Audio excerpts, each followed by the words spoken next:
haleluya. Pujioko ma Adonai sian nasa roha di luhutan ni aka paktigok dohot di huriai. Balgado aka pambayana ni Adonai hinalunguton di sude aka nalomoro hadisi. Hamuliaon dor hasanga pondopa gulaon nai.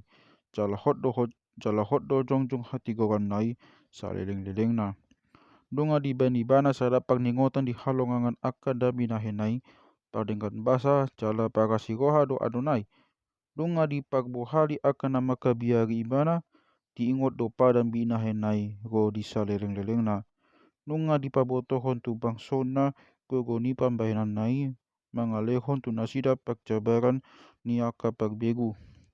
Hasitongan dohot urum do aka pambayanan ni tanganna sitong do sude aka patik nai. Hot do akai go di saleng-leleng na dibain do akai di bagasan hasitongan dot habonaron. Nunga di tongoson ibana haluaon tu bangsona dipatik do padan binahenai saleng-leleng na nabadia jalna sokal do goang nai. Biar mida Adonai do pagmulani habisuhon maguli hapistaran na sumurung do sude akan namangula hosa hot do barita nai ro di saleng-leleng na.